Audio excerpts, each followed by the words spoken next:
This podcast is part of the Gonna Geek Network. The opinions expressed may not represent other podcasts or affiliates of Gonna Geek. Check out more podcasts at gonnageek.com and get ready because geekness starts in 3, 2, 1. You have been granted clearance by Director Phil Coulson. Stand by for S.H.I.E.L.D. debriefing.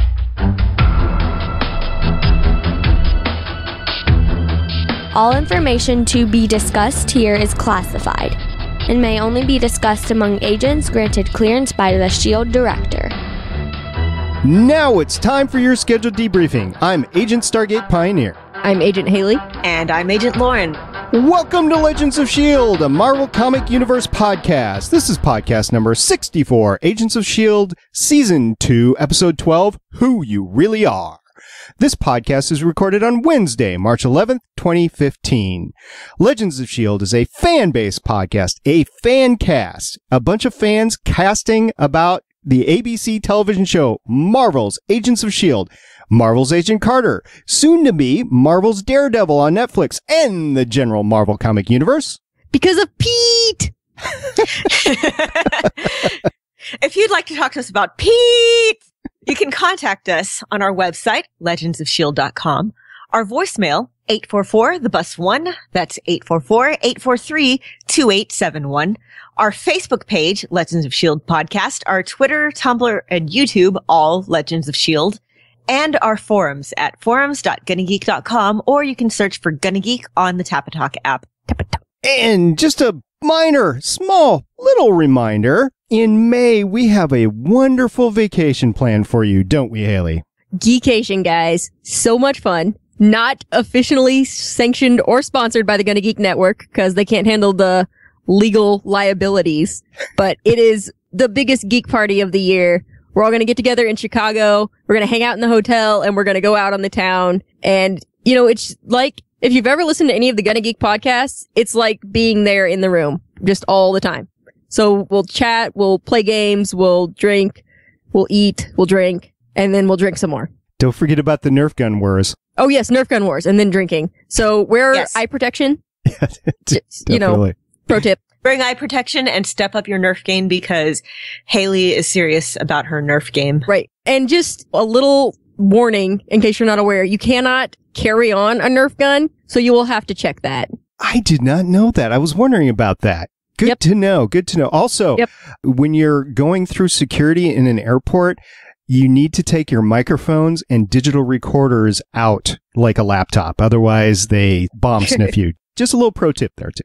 All right. This week, we had another wonderful Agents of S.H.I.E.L.D. episode. They are not going into any humdrum so far, are they, girls? Haha, no. No. Yeah, this was awesome. I mean, I was wondering what is behind this, right? So, like last week, I looked into who wrote it. It's Drew Greenberg. And if you look at his IMDb list, if you are familiar with his work, he is co-executive producer of Agents of S.H.I.E.L.D. this year. He was co-executive producers of the first 2 seasons of Arrow. He was involved with Caprica, Warehouse 13, which is probably we got Pete this week, Dexter, and a heck of a lot more. And plus, this episode was directed by Roxanne Dawson, who was B'Elanna Torres on Star Trek Voyager. This is her 3rd Agents of S.H.I.E.L.D. episode. She did season 1, episode 4, which was I Spy, and season 1, episode 21, Ragtag. So you have an all-star team looking at you for the first 2 episodes for this mid-season premiere. It's awesome. It was so good. First of all, I was really, really, really looking forward to the return of Sif ever since they first announced her. I completely forgot until she came out of the water that she was back in this episode. And then I was like, oh, Sif. Yeah, that was awesome. She came out of the water and I'm like, I want to be on that beach.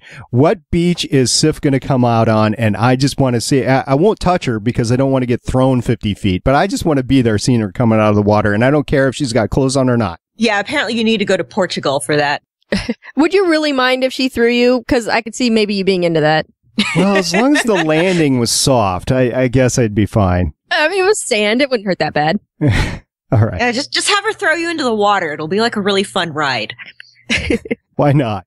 But yeah, I follow Jamie Alexander on Twitter, So she was tweeting about it. She's like, yeah, looking forward to Lady Sif returning. Woo! And I was just there like, oh my God, it's coming.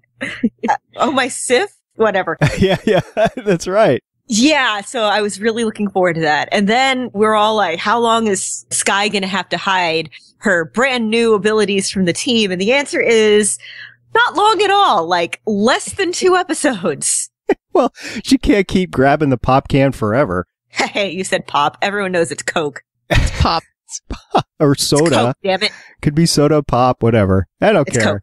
It's a can. It's an aluminum can. She can't keep grabbing them forever, especially when the guns disintegrate in her hand. It didn't disintegrate. It just kind of vibrated apart into its pieces. Unworkable. Can't be used. I mean, I guess maybe if you put it back together with a lot of super glue, right? I don't know. Super glue could be vibrated apart, especially when it's dry. All right. We had a lot of great stuff going on this week, but where's Patton Oswalt? Where's Grant Ward? Where's Agent 33? There's a lot of people that aren't involved here. Where's the good General Talbot? I guess he's playing with Bakshi. Okay, so I don't know where Ward is, but BJ Dalton has been a tweeting fiend, live tweeting these episodes. Like, he's on there with the puns and the references and just having a blast. I mean, you can hate Ward all you want, but the actor is just adorable. Yeah, he's good. I'll give him that. I think they picked him for it. Like, when they were casting, they're like, who do you think would be a good guy to have for the first part of the season and then just turn horribly bad? They had to be thinking about that when they were casting. Okay, well, speaking of people that have turned horribly bad, Mockingbird and Mack explicitly said in this episode, we're not Hydra. I know, but then they're like still, oh my God, just what is wrong with this? Oh God. Yeah, who knows what they're up to? Who knows what organization they belong to? Whatever organization they belong to has backup, like legitimate backup, or at least that's what they said. So, hey. Okay, so they've been hiding that for the whole season. You got the toolbox in line of sight. Max got the plans for the building. As fast as they're moving, you think something will happen next episode? I kind of hope so, because I want to know what's going on with them as soon as possible, because I want to go back to trusting people that I like. This is the part of the season where we break up the group with lies and secrets. Yeah, Adam in the chat says that perhaps they are working for Maria Hill. I would like that. Have we discussed calling those two working together Mackingbird? Because I think we should. I like this. Yes. Let's do that. Okay. Yeah. Although what he does to Hunter at the end, I mean, I'm assuming Hunter is still alive. Yeah, he just knocked him out. Yeah, I think he's still breathing. I was looking for that. Okay. So, but he still knocks him out and he's like, dang. And it's like, what do I do? Or do you think it's like, dang, it's like, I need to take him out? I think it's more like, dang, I didn't really want to do that. And it's like, well, what do I do now? That too. I mean, you can only hide him in a closet for so long before people start like asking questions like, where's Hunter? And why can't I use that closet? Yeah. Well, we've already been through that with, what was the name of the S.H.I.E.L.D. hideout that the first Patton Oswalt was in? Providence? Providence. Yeah. We've already been through that with Providence. Like, don't go in the storage room. And if you do, don't look on the floor because there's blood there. Well, here there's no blood. There's just presumably a very angry and betrayed Lance Hunter. We hope there's no blood anyway. Duct taped and tied up. I'm sure that fanfic has been written already. I'm sure. So at the beginning, May and Skye are sparring, and there was a lot of fighting in this episode, but the ladies were definitely involved. Like, Bobbi went nuts a couple of times. You had Sif fighting. May got her butt handed to her by Sif, though. Well, yeah. I really loved Skye being like, I'm holding back because I didn't want to hurt you, and May just giving her that look like, please. Don't hold back. Yep. You got a lot of years before you can hurt me. Right. But, of course, we know that Skye has super special earthquake powers, so, I mean, maybe. I mean, would that even out a fight versus May? What do y'all think? It would, because you'd shake the ground enough so that she couldn't stand to fight. Yeah, and bring the roof down on top of her. Maybe she could just jump up in the air a lot. Just, like, negate that. Greg R in the chat says, Skyquake! So they mentioned, I think it was May, somebody mentioned they got a call from a blue dot operative, and I'm unfamiliar with that term. Do you guys have any idea what that means? Despite my extensive Black Widow training, no. Yeah. Well, I would guess it's got to do, I mean, this is just my guess while watching the episode. There are red dots on the map for Hydra and blue dots for S.H.I.E.L.D. facilities. Oh, yeah. So maybe it's somebody that's in a S.H.I.E.L.D. facility as opposed to an undercover Hydra agent. You're probably absolutely right. I didn't even think about that. Huh. Yeah, that makes a lot of sense. They have cleaned up the control room in the bus. I mean, you got new glass up, you got the... Well, they had new glass up. Right, but... Okay, true. Okay, this place goes through more... I'm about to make a really stupid, obscure reference here. Maybe not so obscure. This place goes through like more redecorations and crashing glass and stuff than the Phantom of the Opera Broadway production with like the crashing chandelier and all. True. My running joke on Starling Tribune, where we handle Arrow, is that the best business to be in Starling City is the glass repair business. Because I know, right? They break glass every single episode. It's great. Okay. They set up a franchise in Central City. Yeah, right. How many times do people on that show just like bust through windows instead of just going through a door? Yeah, every week. Right? Got to make an insurance, you know? So May mentioned Twitter, and the first thing I thought about is I wonder what Lauren's tweeting right now. I honestly don't remember at that point. Oh, I was retweeting, I think, Marvel saying she knows what's up. Something like that. Yeah, there you go. Well, Skye did, because Skye's the one who found it. Everything's on Twitter. All the videos are. And as we mentioned at the beginning, Pete Latimer, he must have been geeking out over this, because he is the big geek. If you've ever seen him behind the scenes or doing anything, he knows what's going on in nerddom and geekdom. He's awesome. Right. Well, because Eddie McClintock is the actor who plays Pete, who played the Kree in this episode. He was Pete in Warehouse 13. Yep. But the character he played in Warehouse 13 was also a big comic book geek. And there was an episode where they got awesome superpowers, and it was awesome. Because he wanted to be the superhero, and then it was like, but it causes impotence in men, and he couldn't wear it was like a belt or gloves or something. So the other people had to be the superhero, and he didn't get to. I really need to watch that show. I remember hearing You haven't watched Warehouse 13? I watched 2 episodes and nothing happened, and I was watching a lot of other stuff at the time. And then I heard that like it started getting really good after that. So at some point I will catch up. Right. There's a new character comes in like halfway through the first season. Oh, I know, H.G. Wells. And everyone's like, yeah, no, that's until season 2. Shows up. No. Oh. Claudia comes in a few episodes into season 1, and the dynamic between Claudia and Artie is the best part of the entire show. Okay. Well, at some point I need to like catch up and watch it, and I'm pretty sure it's on Netflix. It is. So, at some point I will, but I need to finish watching House of Cards and Unbreakable Kimmy Schmidt and Penny Dreadful, and I'm working on an Outlander, rewatch right now, and I just got book 4 of Legend of Korra, and so a few things. Oh, and Twin Peaks. I need to finish. Okay. Well, speaking of things that we've just started, I just started Saga. Yay! You must have skipped forward in years to do that. It's not part of Marvel continuity or DC continuity, so I can start it whenever I want. I see. It's its own thing. If you like whale farmers, well, I'm sorry, it's seal walrus farmers, as in the farmer himself is a little harbor seal, and he farms walruses, and star-crossed lovers, and bounty hunters, and politics and robots and sex and violence. This is the thing for you. It's fantastic. Brian K. Vaughan wrote it. He also worked on Runaways. He's worked on a lot of stuff for Marvel. And the artist is Fiona Staples, and she is just fantastic, and I worship at the altar of her art. So read it. Yeah, I'll get to that after I get to a bunch of other stuff too. Come on, it's short. What it does is after each arc, and each arc is 5 or 6 issues, they take a break for several months until the trade comes out so that people can catch up. Okay.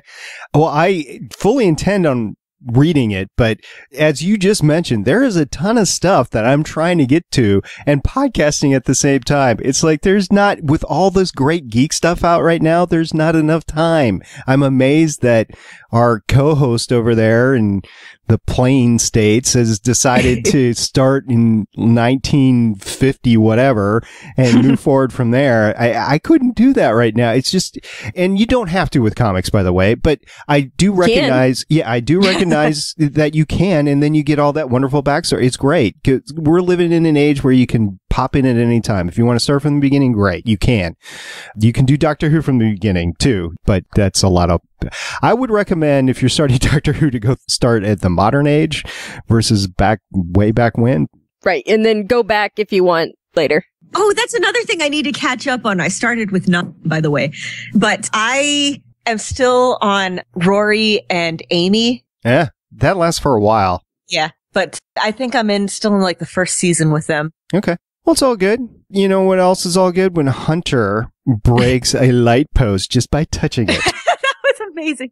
That was the moment at which I realized. Remember when he first showed up on the show and I was like, oh, this guy, I can't take him seriously. I don't like him and all this stuff. Yeah. Okay, this is the moment I realized, oh man, I love Lance Hunter. I don't even giggle really saying his name anymore. No, he's duct taped and chained up in a closet. Do you still giggle when you say Nick Blood, though? Yeah, okay, I will still giggle at the name Nick Blood. Poor Nick. Poor Nick. That name is more comic booky than Lance Hunter. Admit it. Oh, it's a close one. Yeah. For those two. Is that his real name or is that a stage name? Have we determined that yet? I think on IMDb it says that his real name is Nick Blood. Let me check, but I'm like 99%. Yeah, I think we checked and it was Nicholas Blood is his given name. That's good. Yeah, Nick Blood. Wow.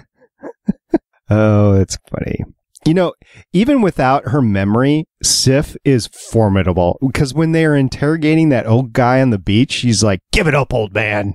Be like, and he actually tries to stand up to her, but she is having none of it. The memoryless Sif was, I think they could have played it up a little bit more, but it was still funny the whole episode. Yeah, I do wish they'd played it up a bit more. And I do okay. I was watching it with my husband and we were both like, especially once the Kree dude, whose name I forget, we just keep calling him the Kree. His name is Pete. Pete, yeah. When Kree Pete, maybe I should say Pete Kree because Kree Pete makes him sound creepy. But when Pete Kree loses his memory, I guess spoilers, whatever, presumably you've seen the episode, he starts to sound a lot like Drax from the movie. Oh, yeah. Guardians of the Galaxy. Yes, he does. And I think looking back on it, Sif does a little bit too, just in terms of like this kind of, well, I don't know what's going on kind of stoicness. Yeah. Well, there are aliens. That's kind of how they are. Well, yes. I mean, Sif a little less so because, you know, she has a characterization. So she's kind of falling back on that just without the context. And him, he's a completely new character. So I do not know this word Thor, but when you say it, I giggle. No, when you say it, I want to smile. There you go. And I'm like, yeah, that's a completely normal reaction. When you say it, everyone wants to smile because it's Thor. Yeah, but I mean, she's got this forbidden romantic attachment to him. Well, in the comics, they are together. Yeah. Right. And she's a much more interesting love interest than Jane Foster. Yes, agreed.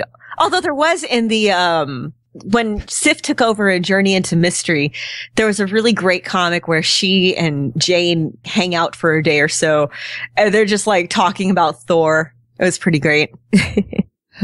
Okay, so Odin sent Sif to Earth. Oh, and remember who Odin is? Is Loki. It's Loki. I'm trying to do finger quotey quotes. fingers. You can't hear me doing finger I can hear the quotey fingers. Okay. I can hear them. I'm doing them right in front of the microphone. It doesn't even look like quotey fingers anymore. Okay. Are you massaging the microphone? No. Oh, yeah. Okay. So yeah, Loki sends Sif to go snatch the Kree. So begs the question, what does Loki want with a Kree? Power. I think he wants the Kree to lead him to the inhuman that was awakened so that he could have his own inhuman army. Because let's face it, Loki wants power. Right, but he doesn't necessarily know that's why the Kree went to Earth. I mean, not necessarily, but if everybody knows that the Kree did all this stuff and they're like, well, why are the Kree going to Earth when they've abandoned it? Well, something must be up. Go see what's up with that Kree who's going to Earth. There's probably something afoot and we'll take it from them. And then I could have power. He. I'm Loki. I'm doing a mustache twirling thing. Mwahaha. Yeah. Loki's up to something. He's not doing this out of the goodness of his heart. He's doing it for something. But I got a question. If he wants these Inhumans and the diviners are all gone, if you use a diviner like they did down in Adelan, is it done for, or is there some Terrigenesis mist still in it? I think they're like infinite use until you break them. Okay. That would make the most sense. Especially since the Kree said there's enough of them to build an army. I'm like, you only transformed 3 people, and of those 3, 1 died. It's not enough for an army. Right, and it only works on the people who are genetically predisposed for it, too. Mm-hmm. Right. So what happened to the remnants of the obelisk, the diviner? They went into Trip's chest. Oh yeah. Oh no. Too soon. Oh, I'm sad again. Why would you say that? You asked the question. Oh, I didn't want the answer. Oh, so there's a bunch of sneaky talk. You know, Skye and Fitz are talking. Bobbi and Mack are talking. Mackingbird are talking. Yeah, Mackingbird. True. So a lot of sneak, and it all comes. Well, it doesn't all come out, but big part of it comes out at the end because Hunter catches. Hunter finds out everything. Yeah, that's true. He does, and then he's knocked out. Well, he's choked out. But Right. Well, he's not conscious anymore either way. yeah. So I mean, honestly, this is a better. Okay, FYI, I'm probably gonna, for legal reasons, I cannot advocate this, but the more reliable way of knocking somebody out is not to whack them in the back of the head. That will only cause head trauma and probably just make them angry. It is compressing the carotid arteries. You cut off circulation to the brain. Yeah, the flow of blood to the brain for a few seconds. Yeah, because if you hit him on the head, there's also that concussion to deal with too. Yeah, and yes. It doesn't always knock him out, is what I'm saying. Yeah, and one of my favorite bits on Archer is where, like, anytime somebody gets knocked out, they're like, ooh, that is super bad for you. Yeah. That's true. I did enjoy The Last Archer. By the way, I did enjoy the season finale of Star Wars. I caught that since we recorded last time, and I was like, oh, this is so cool. I'm so glad. And the way it ends, which of course we're not going to spoil here, but the way it ends, I'm like, oh, we're in for a good ride next season. Oh, yes. Yes. Okay. Hunter grabs a destroyer gun to knock the Kree out. That was pretty cool. That was cool. Yeah. Oh, while we're talking about the knocking people out and the Kree and everything, his truncheon. How many times can you say truncheon in a single episode?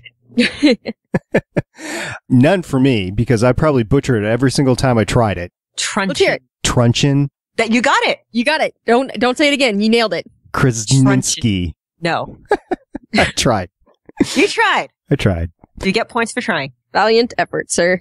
Okay, at the end, Sif and Coulson, and then Coulson and May are talking, and they're like, don't try to swim against it. You got ominous things coming. This is totally setting up Avengers 3 and probably the end of the season 2 for Agents of S.H.I.E.L.D. And it's like, it's coming so fast. We're on episode 12. We got like 10 left. Oh my God, you're right. And then when you really think about it, Age of Ultron is out in May 1st. Less than 2 months. Right? That's not long at all. No, it's not. But the last time we did something like this was Winter Soldier last spring or start of the summer or whatever. And you had it lead right up to it. You had the movie, and then bang, the next episode, everything was changed with Agents of S.H.I.E.L.D. They've said that we're not going to do that this time around, but I still think there's going to be a tie-in, especially when you got Fury in the movie. So I think it's going to lead back to Agents of S.H.I.E.L.D. I just don't know. Well, unless they do something where, for whatever reason, they're, like, I don't know, underground dealing with Inhumans or something at the time that Age of Ultron comes out, so that the two stories wouldn't have any reason to overlap. Right. You think they're going to pawn off the Scarlet Witch and Quicksilver as Inhumans? Yes. Given the prequel comic that I read. That's what I've been thinking since I found out they were going to be in the movie, pretty much. Yeah, and that gets away with the origin story, too. where Yep. Magneto is not the father, because they don't have the rights to Magneto, so... Who? No. Okay. One of those nasty words. I get it. He's not a nasty word. Magneto is No, the it just- best. In terms of the MCU. Yeah, he's Nito. It's right there in the name. Yes. Nito. Neat.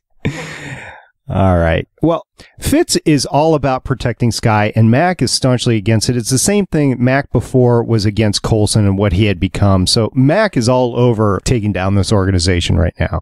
Yeah. I think Mack is having a lot of trust issues at the moment, and I think it's making whatever he's here to do easier for him. It's making it a lot easier for him to like keep his eye on the prize, as it were, as opposed to Bobbi, who's kind of gotten sidetracked with Hunter and making friends with Skye and all that stuff. I thought it was really neat. Bobbi mentioned when she was fighting the Kree, you're going after one of my people, and I don't like that. That's why I'm fighting you. And so that wasn't a lie. She was honestly trying to protect Skye at that point in time. So I don't think that it's malicious necessarily what they have in mind for everybody, but they have their suspicions and whatever support group that they're in. I think that they know that whatever they're there to do, I don't think it's bad, but I think they know that the team will see it as a betrayal of their trust, which Right. is why I think that whoever, I'm scrolling up to see whoever said that I think Maria Hill sent them. The more I think about it, the more I like that idea. Because honestly, Maria Hill was the logical choice of second in command because, you know, she was the Second in command. deputy director of S.H.I.E.L.D. at the time, and she was very publicly alive at the time. So I kind of see her as maybe checking to make sure that Coulson's still on the up and up and everything. Right. Yeah. And I have to wonder how much is she aware of all the alien stuff that's been happening with Coulson's team? Well, maybe this is the way for her to keep tabs on them, is for them to report however they're reporting. I got to assume they're not on their own. They have to have some sort of communication going.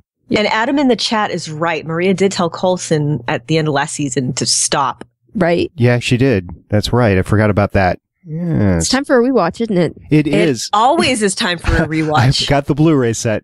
Let's get her on. Yep. I know. We don't have time for a rewatch, though, because we got Daredevil coming up. I know. I am seriously thinking about taking that day off. Okay, so one other thing at the end of the episode, Skye locks herself in the interrogation room in the bus. It's probably the safest place for her, but I don't think it's going to stop her from doing anything. Oh, Well, no. it's the most alien-proof room they have. Right. I think it's more for her own psychological benefit as well as everyone else's than out of any real practical safety. And why does she run away from Fitz, though? Because Fitz was trying to have her back the entire time. And do you think she is just hurt? No, she had a bag packed when she went into that room. She was going in to say goodbye, and then she heard them all talking about her. So she was like, well, I just won't even say goodbye. I'll just go to where I need to be. Okay. I think she was like, well, this seals it. Yeah. At least she didn't run away. I mean, she's still there. She realizes that she can't be by herself out in the open. She realizes she needs some sort of support team around her, and this is it. Plus, Well, these are people that she started to think of as her family. Whenever I joke about Papa Coulson and Mama May, I'm only half joking. She has seriously begun to look up to these people as her parent figures. Because she, you know, as far as we know, hasn't had any really strong parental figures in her life. And as we saw, Cal is a bust. In more ways than one, yeah. Yeah, and then we've seen her get close to these other members of the team that you could see kind of a sisterly relationship with Simmons going on. Or if you are so inclined to see it as something more, there are communities dedicated to that online. She's getting closer to Fitz now, especially after all of this. And she was really close to Trip. You know, they all had this shared bonding experience after Ward betrayed them. And then now she's cast out. Well, and then there's, Fitz and Simmons have kind of been starting to get back. I mean, not to being Fitz Simmons, because I think Coulson specifically called them Fitz and Simmons this episode, which I was like, whoa. That hurts. Oh, the pain. But, he's chasing Skye down the hallway and she says, you knew. And I was like, oh, they're going to be so broken for so long. Lauren, we haven't heard it from a few episodes, so go ahead, say it. I know, my science babies, they're not science babies anymore. They're growing up and it hurts. Yeah, it does. Simmons is like, I wouldn't have said to do this to Skye because she's my friend. And then Fitz is like, I didn't know that because of how you've been acting. And you can see he doesn't like it when she tries to finish his sentences anymore. And they've just been so distant from each other.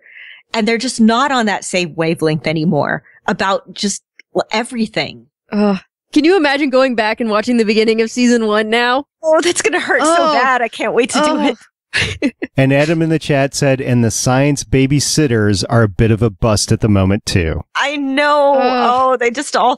Oh, by the way, when Hunter and Bobbi were in bed together, so I'm a little bit of a Mockingbird and Simmons shipper because I think they're adorable. Yeah. And when Hunter got out, my husband and I were watching and he's like, and then Simmons crawls out from under the bed and he's like, it's gone. Yeah. I'm like, yeah, that would work for me. Scott, if you're listening, I'm all for that. I like that. Good. I don't think he's listening. All right. Okay. So a couple of notes that I got left and then you guys can finish up. When May and Skye were sparring at the beginning with their little girly fight, Skye, I believe, mentioned Mortal Kombat, and I just had to laugh because that was the same year that Ming-Na Wen was in Street Fighter. Yeah. If they'd brought up Street Fighter, I would have my head would have exploded. It would have been wonderful. Yeah. And then the CGI in this episode, when you're talking about the plane landing in their base, when you're talking about the Bifrost and everything else that happened, this was a great produced all around episode. I'm wondering how much they can actually keep up for the rest of the second part of the season, or if they've blown all their CGI budget on the first 2 episodes, because I want to see more stuff like that. I feel like they're trying to bolster ratings here coming straight out of the hiatus, and then maybe they'll taper off a little bit and then pick back up at the finale. I think that makes the most sense, or just from a purely cold strategic point of view. Right. Yeah, maybe. I hope they can keep some stuff up, because we are talking about superheroes in a show now, in a weekly show. So the same problem that a live action Star Wars was going to have, the same problem that you get with any sci-fi weekly show, you have a lot of CGI that has to be done with that. Defiance, there's a CGI team that looks into that every episode,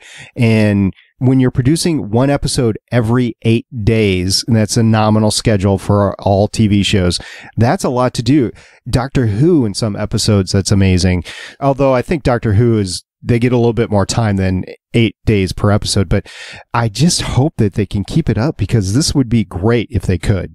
This would set the stage for future productions if they can, but you guys are probably right. It'll probably slow down in another episode or 2, but I just hope it's not going to. I feel like we're probably going to get some bottle episodes down in the bunker. Yeah. To help save some money going into the finale. Probably. Finale's going to be phenomenal. It's going to be great. Yeah, I can't wait I can wait, because that means that, there's more episodes to look forward to, but part of me still really wants to see where this is going and what they have next. And I want it all right now, but you know what, I'm kind of cannot live all of time at once. I'm kind of hoping that I think Skye's going to meet Gordon, and Gordon knew Skye's mom. I hope that he's got some secret videotape she made for Skye or something. Oh, while she was pregnant. Cool. Yeah. That would be so cute. So she would have like one decent parent. See, that's somebody else that we didn't see this episode. Oh. We didn't see any Raina or Gordon. No, we didn't. What if Skye's mom was also this complete weirdo? Like, maybe that's why she and Cal got together. She seemed like she had her head on her shoulders, though. Sierra was awesome. I know that's not her name, but we call her Sierra. Yeah, we call her Sierra. Yeah. But we only see that little glimpse of her. Like, what if she's all like nice and compassionate with the new people, and then outside of it, she's just like totally weird and scary? What if she's only nice to other Inhumans and like she hates humans or something like that? You expect her to be this like nice, wonderful person because Cal idolized her. And Gordon seems to have idolized her. And that guy she was talking with seems to have greatly respected her. But what if she wasn't? I don't know. This is just me reaching out wildly here, but. Yeah, Willie Nelson's in the chat, and he mentioned, remember in the first season when we had all those theories about one or the other of the Science Babies would die? Do you think we're still going down that path, or do you think they're safe? Because we are talking about a Wheaton-based show. I feel like they're probably not going to kill them at this point, but they're just going to keep driving this wedge between them. Yeah, they're getting way more drama right now out of making them clash than I think they would be by killing them off. Yeah, and we've already killed Trip this season. I don't know if they're going to kill somebody else. Mm-hmm. And Lucy Lawless, who I hope isn't really dead. Yeah, I don't think she is. I think we're safe there. All right, Lauren, what else you got this episode? I think that was about it. Haley, I know you have some quotes. Not really this time, because I only got to watch the episode once to take my notes. Okay. But, well, I guess I do have one quote from Sif. I am no monster. I am sometimes dangerous, but only towards those who deserve it. Who are deserving. Oh, and then her trying to get the confirmation for that. I am, right? Right. Isn't that right? And then Coulson's like, yeah, that's right. I thought that was about the wording, though. But either way, that's pretty cool. But then the Kree saying, he had noble intentions. And if you know anything about the Kree, that's total BS. Yeah. It was. But, I mean, it's Eddie McClintock, so you kind of got to buy into it a little bit, too.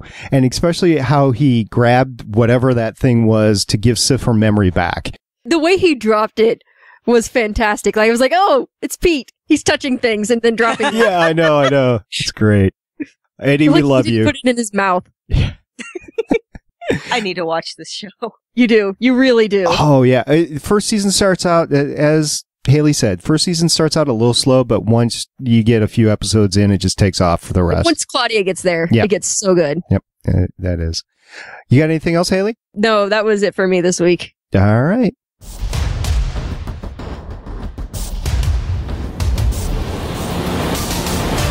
That was awesome. I played the right bump this week. Woohoo! Experimenting with live bumps. All right. So in the news section this week, we have ratings, which I'm really disappointed on this. We have to start getting the same day plus 7 day ratings or whatever. It takes a while to get those, but yeah, these are not the greatest. Yeah. So what are we looking at this week? 3.8 million, which is down, which is not the direction we want to go. No, it's not. And honestly, it could be because of spring break. I mean, both Arrow and Flash are on a little mini hiatus, so I'm thinking it might be spring break, but I don't know. I want better ratings. May better be a ratings bonanza for this show. Right. Because it's awesome. Well, and this is kind of the lull for TV, because you've got February sweeps, and then you've got March, and then you've got April, May sweeps. So this is kind of the break in between the big stuff for television. Mm-hmm. So you're right. When I was growing up, October, February, and May were the sweeps months, but they don't do that anymore. So they have weightings, but there's no sweeps months. You don't get a big who won the sweeps months thing anymore. So I don't know. But it's still important for networks and for advertisers because it does still determine how much money they're going to make off of ads. At least for now. So right. We'll see when that changes. I can't wait until they figure out something better. Yeah, I think it's going to change. And I think it's going to change faster than not because we've been waiting for this change to happen. And now with more and more people streaming and not actually watching the TV, whether it's on Netflix, Hulu Plus or whatever, I think, or the networks themselves, like CW, they put Flash and Arrow on like 3 hours after it airs. So they want all the clicks and they get a fair amount. Okay, so this is the lowest episode so far of the season by a fair amount. It's the first one under 4 million. But all of the episodes up to this point, I think we mentioned this last week, they're getting almost as many views from DVR as they are live. They're getting a 75% bump or something like that from their DVR viewers. Admittedly, I did not have a chance to watch this live last night. I did watch it live last night and I watched it again when I got home from work today. But I did watch it on my DVR, like time shifted about an hour, maybe an hour and a half before I got to watch it. I think a lot of people do that. And like I mentioned before, a lot of people at my work wait till it pops on Hulu the next week, 8 days later or whatever. So Willie in the chat says he watches on Hulu and we suspected that you watch on Hulu Plus, but if you can confirm that, or if Agents of S.H.I.E.L.D. is actually popping on Hulu the next day, that would be great. In the meantime, I'm going to move on to the next news story, which is awesome. Lauren dug this. I don't know where you saw this. This is awesome. Okay, so this showed up on, I remember right, IO9. So we all saw the latest Avengers Age of Ultron trailer. We talked about it last week. And it's kind of like that in that it's all the same images and all the same dialogue, but it's dubbed over by little kids. All the same dialogue. But there's also little pew, pew, pew, whoosh, boom sound effects that little kids do. It's awesome. And they're all doing their voices, and yeah, seeing these characters with just little kid voices coming out of them, it's way more adorable than it should be. And it's fun. And everyone should watch it if you need just a, quick little pick-me-up smile. I mean, we're talking about comic book characters. This is great. It's actually one of the reasons why I have the intro and outro to this podcast the way it is. It is read by my 13-year-old daughter. And yeah, I know it's not whatever. You could call it professional or not, but this is a comic book show. It's for kids. The story is definitely for adults as well. It's like the Disney animation movies. Yeah, come for the flashy and the kids and the funny, but the story is adult too. I think that they are almost at that point right now where Agents of S.H.I.E.L.D. it's not exactly, I mean, I don't know if I'd want a 5-year-old watching it, but it's still a comic book show and the movies are comic book movies. So the kids should be allowed to play, and that video was awesome.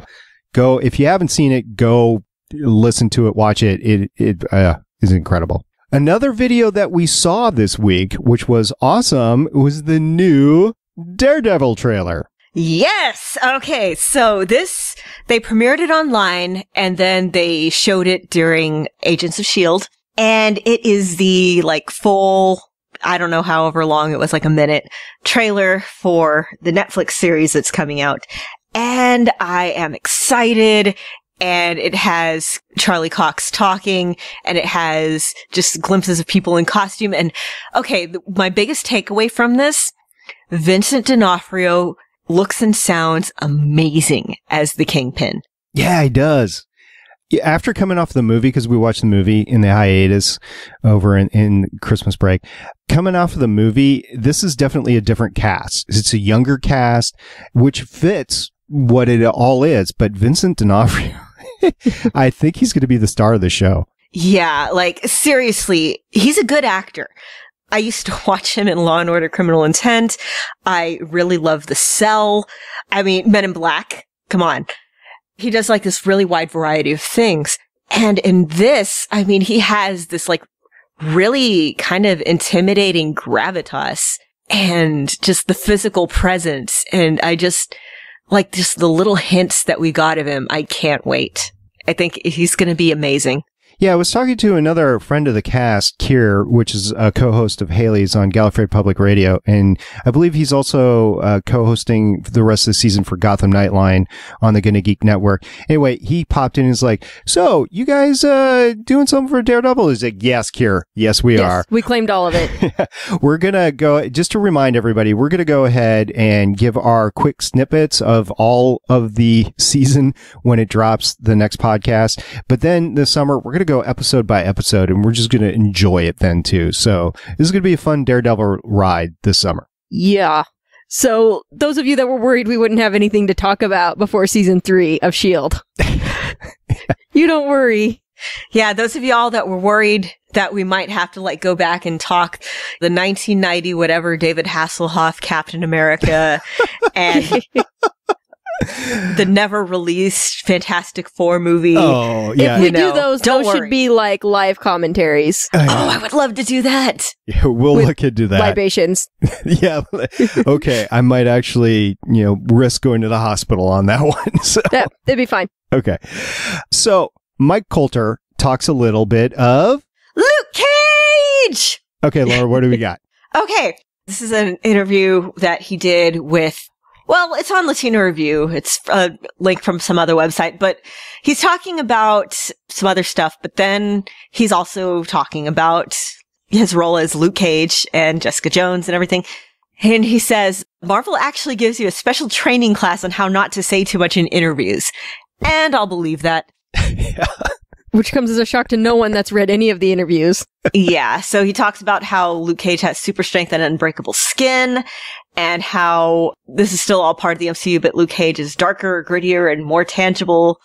He likes to keep things close to his chest and operate on the hush-hush. It's not very much, but Again, it's one of those things where like, I can't believe this is happening and people are talking about it.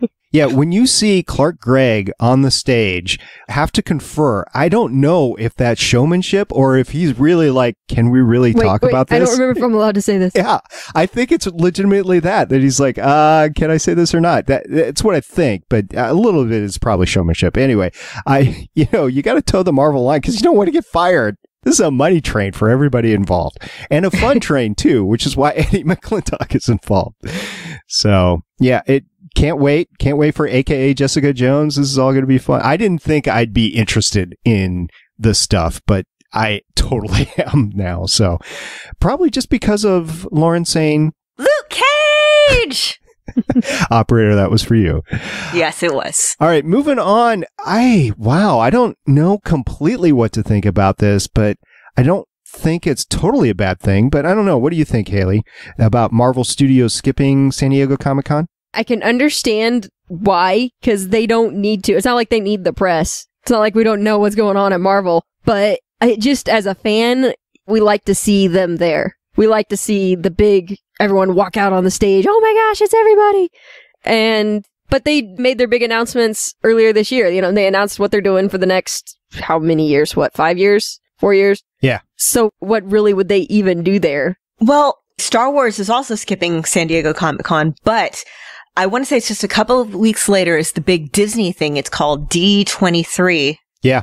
And I think a couple of years ago, Marvel did a presentation there. So it wouldn't surprise me if both Marvel and Disney are going to be doing their presentations there instead of at Comic-Con. Yeah, true. Yeah. And Comic-Con, Lauren, have you been? I can't remember. No, I have not. And Haley, you have not been to San Diego Comic-Con. No, I can't. I'm going to my very first con this weekend. Yay!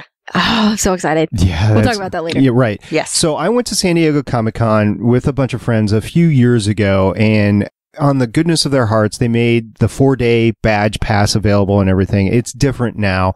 To get one, you have to saw off your right arm and sell 2 children into indentured servitude. And hope that you get in line correctly. Sacrifice a goat on the full moon.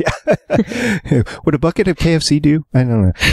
Okay, so it's turned into something that I don't think is enjoyable, which is why when people start turning away, I'm thinking it's because it's not really available to everybody the way it used to be.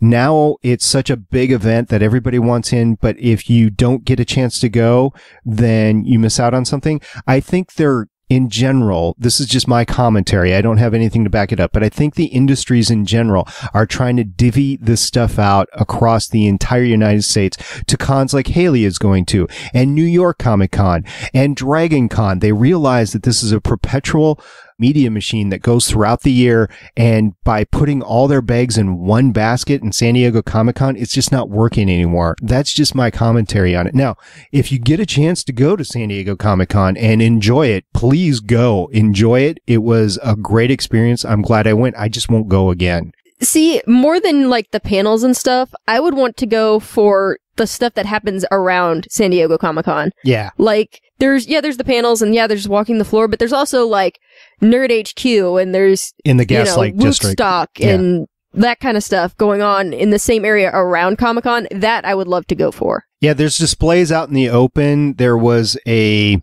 Total Recall flying car out there. There was a Mass Effect sort of booth with stuff. It was awesome to get in the Eureka. What's the cafe that was in Eureka? I can't remember.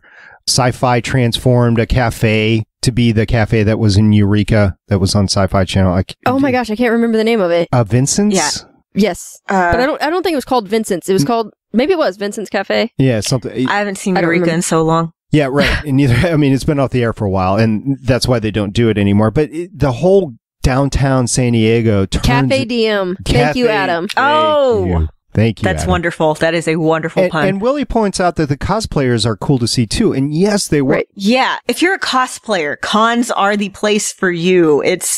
Costuming is just on a whole nother level at these places, especially the bigger cons that you go to. Dragon Con is notorious for amazing cosplay. Yeah. I'm thinking about going this year. We'll see. Yeah. But Haley, you might be onto an idea. I might actually venture back to San Diego Comic-Con at some point in time just to experience outside because I was so focused on getting to the panels and seeing and all those I think if I went, I wouldn't go to any of the panels because at this point they're letting them stay up on YouTube. Yes. So go hang out on the floor and the bar and all that kind of stuff. Yeah, absolutely. I would have spent more time down on the floor just looking at stuff or playing games that are prototyping or whatever. I would have gone and enjoyed myself in the Gaslight District more and more. And we have some friends that actually live in San Diego and that's what they do. They go in for a panel or two, but then they enjoy everything. I mean, it's just the way things are. So in regards to this announcement, though, I'm not sure I'm totally disappointed with it because if they can get the same amount of information out at their own press conferences, at their own conventions, or delved out throughout the year, why not? But it does suck if you're someone that bought your Comic-Con pass last year to get in for a Marvel panel and then, we're not doing one this year. Like, if that's why you were going. Maybe Cap 3, thinking that you'd see something out. Yeah, I could see that. Yeah. All right. Well, moving on. This will be our last story on this. Probably. I don't see us talking about it again, but I'm so glad we've had the chance to talk about it all this time. And it's, of course, we're talking about the superhero Super Bowl bet between Chris Evans and Chris Pratt. They finished it off. They went to the Seattle Children's Hospital. It was awesome. Chris Evans was in full costume. Chris Pratt was there as well. And I just, again, what these guys have done has been amazing, and they lit up some kids' faces that needed to have it and everything. It's great to see this. I can't say enough how appreciative I am for those two to have done it in such a public way, not to capitalize on anything. I think they legitimately did it for the good of people. Just, my ovaries. Yeah, right. And then talking about Chris Pratt, we kind of sort of transition to a Groot story. Yeah. So Groot is going to be standing on his own. He's not getting his own movie, but he is getting his own comic series, sort of. Rocket Raccoon got his own series, and it did really well. It was the best-selling comic of last July.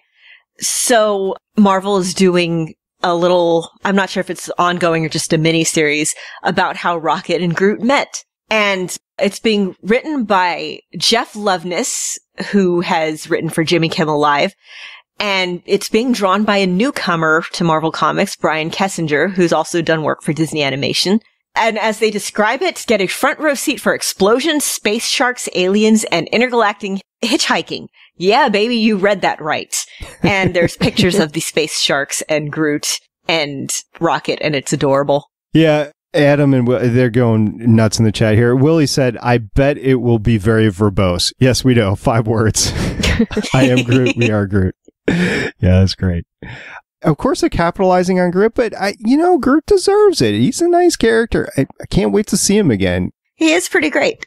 I think the next time we're going to actually get to see him on screen, unless he's in one of the cut scenes at the end, will probably be the next Guardians of the Galaxy film, which isn't for a little while. Oh, boo.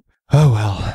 Yes, Ant-Man. Yes, very excited for Ant-Man. Very, very excited for Ant-Man. Yay. Hey, contain your excitement, please.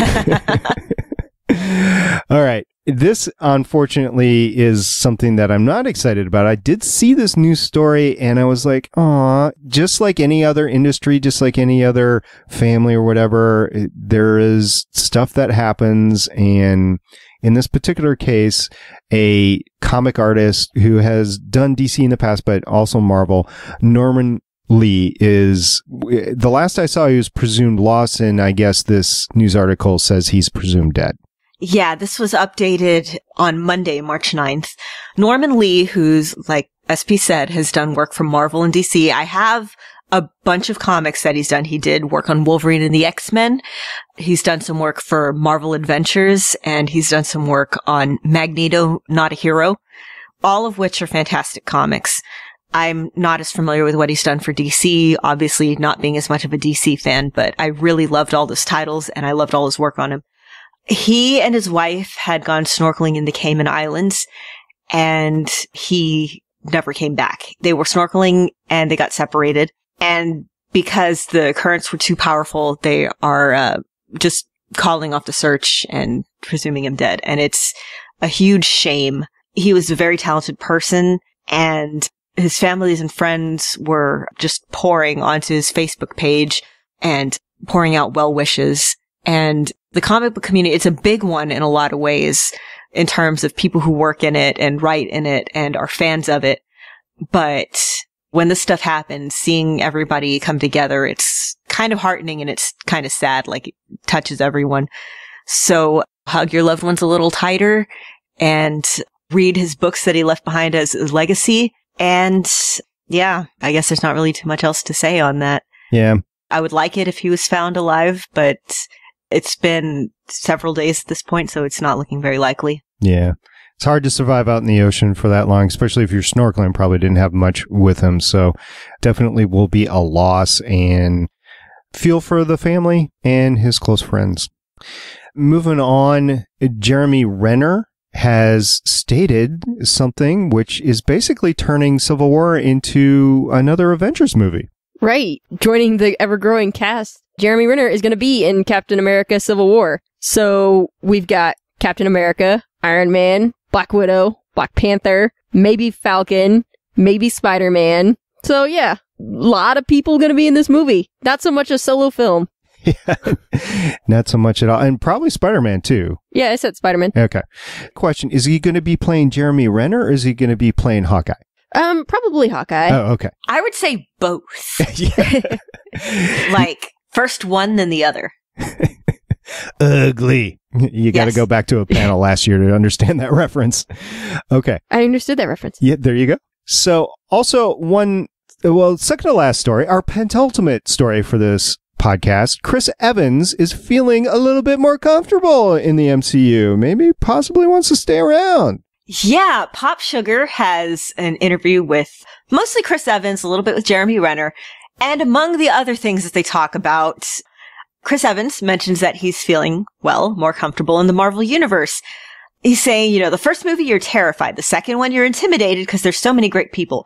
But by Captain America 2 is when you really start kind of hitting your stride and feeling like you're making some core progress with the character, and you get a little more comfortable speaking up when you have opinions. So at this point, I'm feeling really good. So I would like it if he decides, yeah, I'm feeling really good about this and I don't trust it in anyone else's hands and I'll stick around for a billion years. Right, I'll just keep doing it till I'm 50. It'd be great. Well, for Robert Downey Jr., that actually happened. So yeah. Or is going to happen, right? Because he's going to be doing the promo when he's 50, right? For his last movie that signed up. Okay, yeah. Yeah. So, yeah, why not? If you could stay in shape, Hugh Jackman style, go for it. All right, so the last news story we have is why Haley is really, really, really excited today. Right. So I think I've mentioned it on this cast. I'm going to Planet Comic-Con this weekend. We're recording on Wednesday. I'm leaving on Friday. They announced today that Ming-Na Wen is going to be at Planet Comic-Con, and I am so excited. Yeah, I would be. Yay! She is awesome on panels, too. She's just kind of in general awesome. So, yeah. It doesn't matter if she's on a panel or not. She's just awesome. She is getting the hang of social media, too. She's tweeting up a storm or on Facebook and everything. It's great. Mm-hmm. Nail Hydra. There you go. So make sure you get some audio and ask her some questions and, kidnap her or whatever. I'll do what I can. Well, if I have to kidnap one person at Planet Comic-Con, it's probably going to be Stephen Amell. So,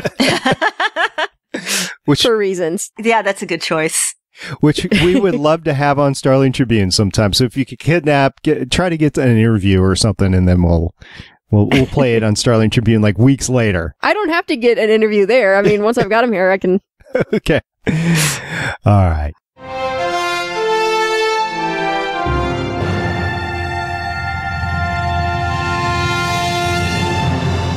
Woohoo! Really getting the bumps down this week. Yay! I played it in the right order. Awesome. Right. So we're entering into the feedback portion of the show.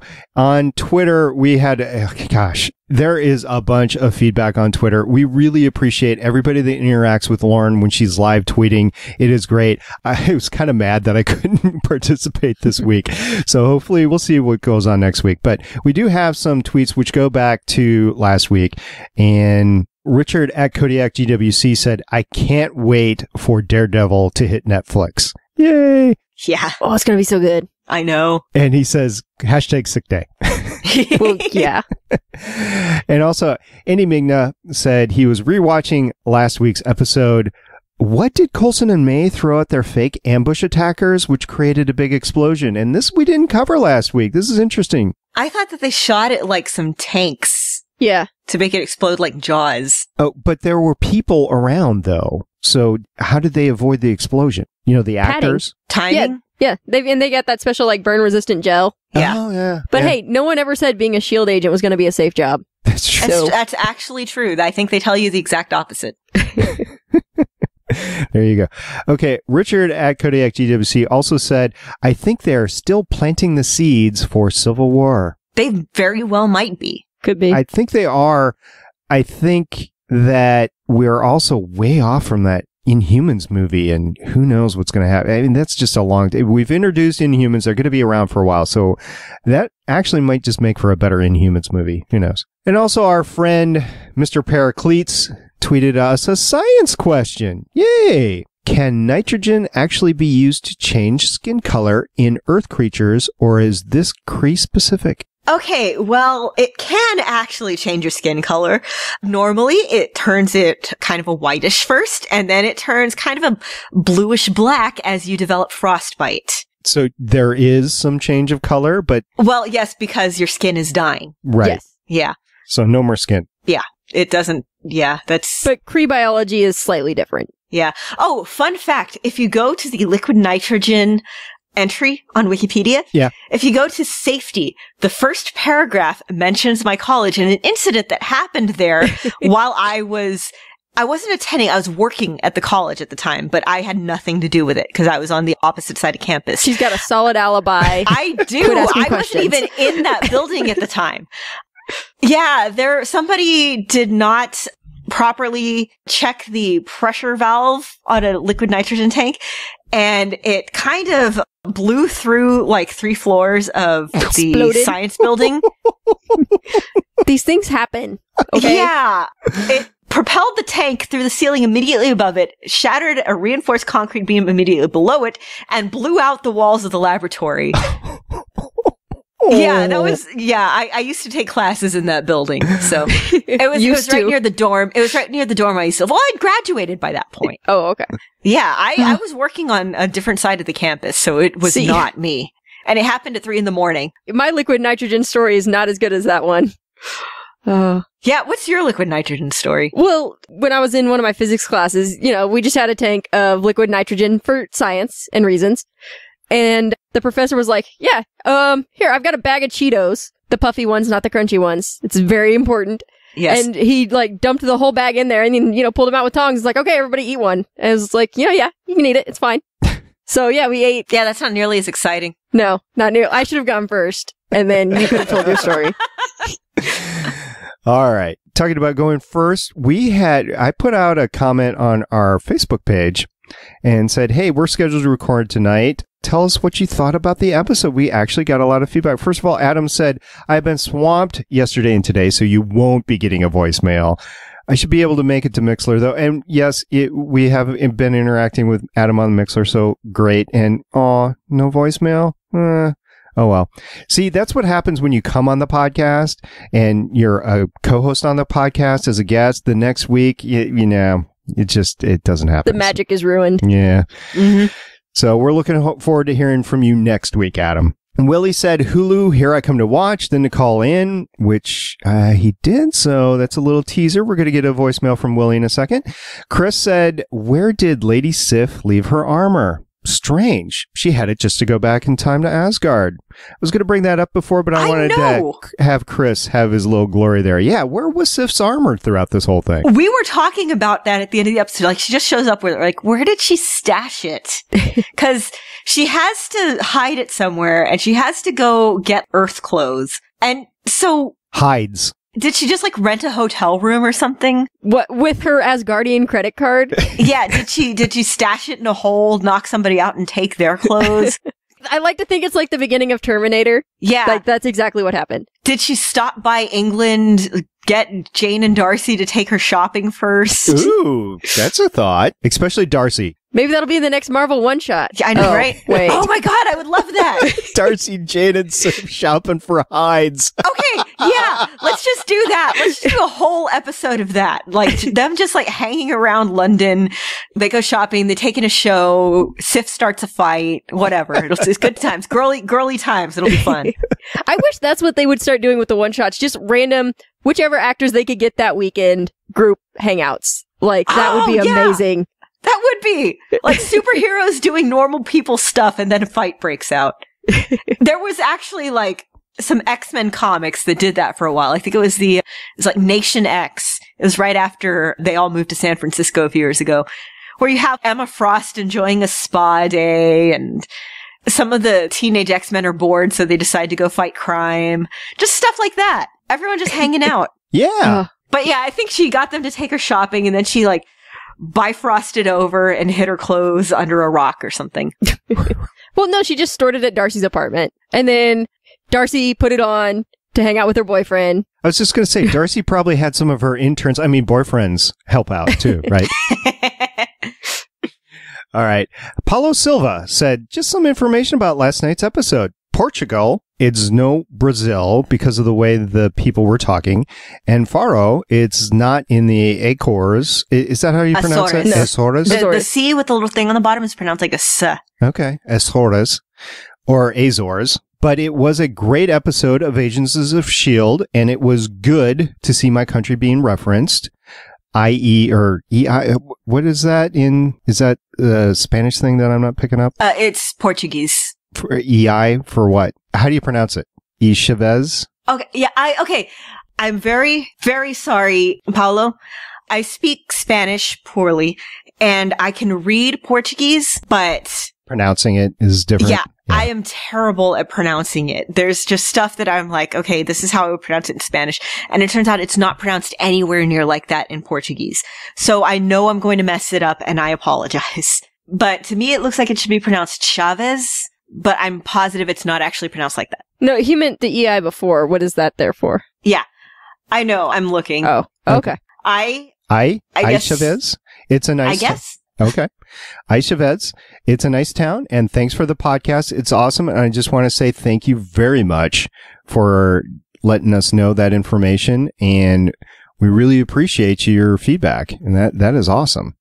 And then also we have some voicemails, as teased before. You guys ready? Yep. Hey, fan and friend of the show here, Willie D. Nelson. Just got done watching last night's episode, and man, that was a fantastic episode. First thing, I don't know if you guys already talked about it, but I think I'm not a conservative guy at all. I was a little shocked at that bedroom scene at the beginning. Whew, buddy, that was a little racy. I don't care, whatever. And I also have two questions to pose for the show. One, how do you feel about them introducing the Inhumans when the movie's not coming out till what now? Is it 2019? It got pushed back because of Spider-Man? I wonder how they're going to wait this long to fully give them all their attention.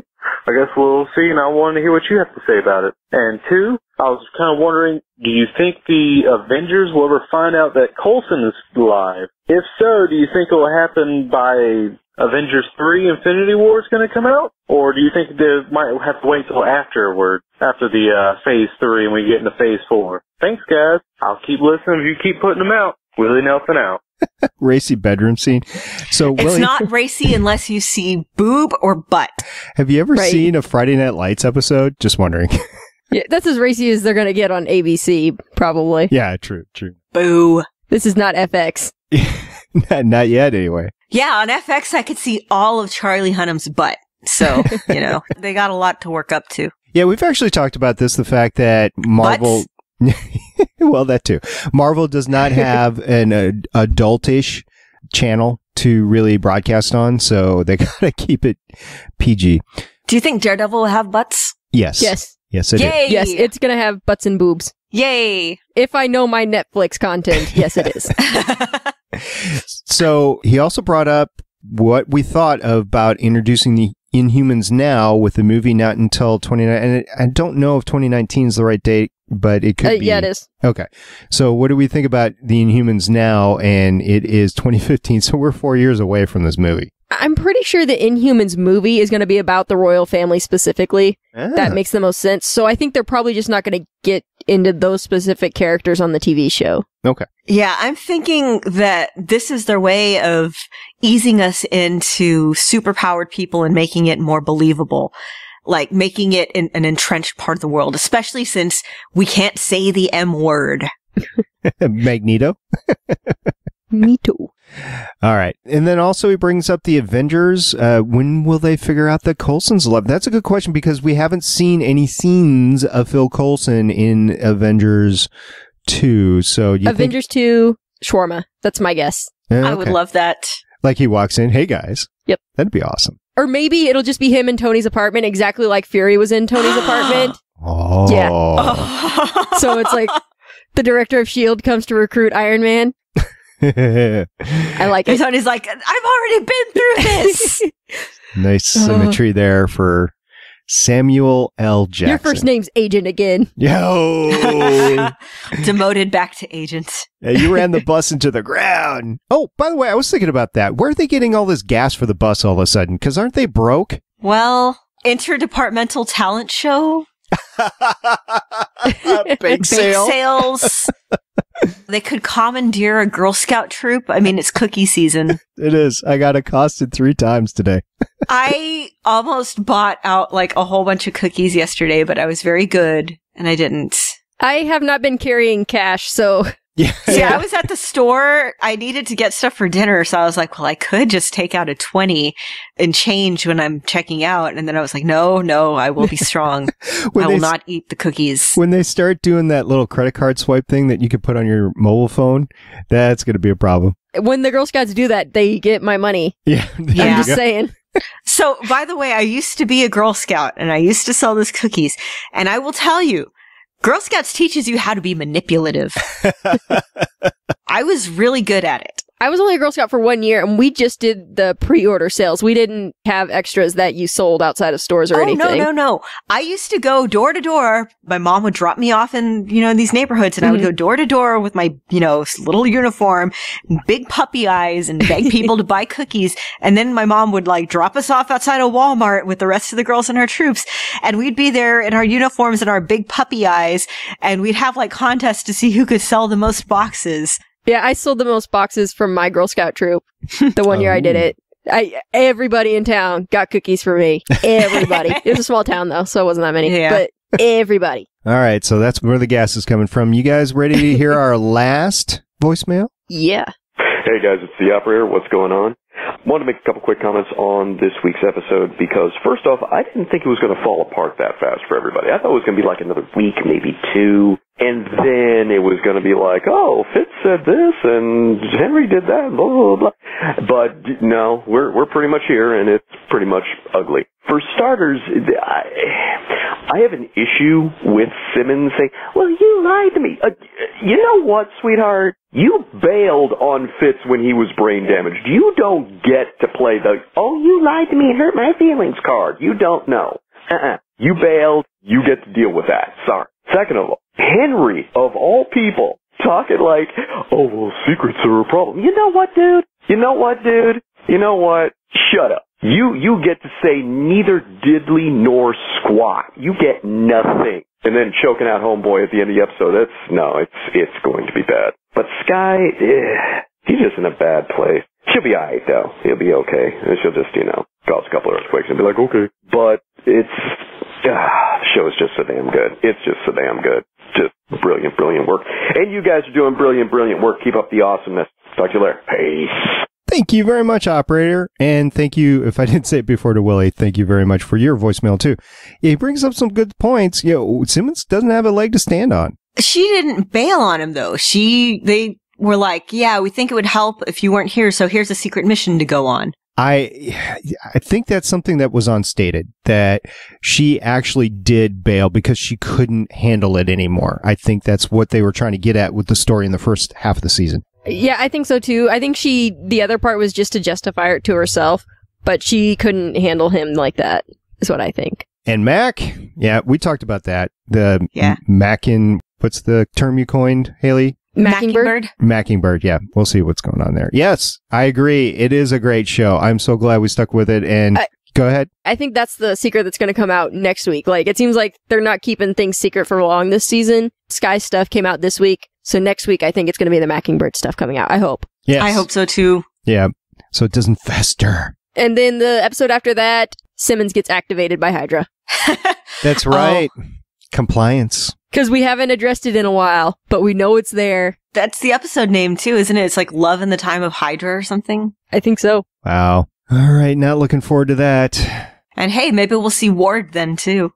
Oh, yeah. We're going to see Ward real soon. Wouldn't it be great if Skye shot him again? Oh, that would be fantastic. Wonderful. If, like, every time they meet up, she shoots him. Or if somebody else shoots him every time they meet. May nailed his foot to the floor, and then Skye shot him. So this time, Simmons, like, hits him on the head with a 2x4 or something. Yeah. Just every time, a different one of them gets him. Yeah, I can see that. I'd like that. That'd be great. Oh, I guess that's probably why he hasn't been around. He did get shot 4 times in the chest. He's got to heal up a little bit. He doesn't have any superpowers. Well, that we know of. I mean... He is a super dickbag. That's his superpower. All right. Thank you, everybody, for your feedback. We will take your feedback any which way you want to give it to us. Talk to us about the episode that just played. Talk to us about our last week's podcast or any other podcast that we did previously. Talk to us about your Science of Marvel questions. We're 3 engineers/scientists. We can think about stuff to answer. We can talk about how awesome anybody is. If you're talking about Agent May, if you're talking about Peggy Carter, if you're talking about Phil Coulson, yeah, we can do that. That'd be awesome.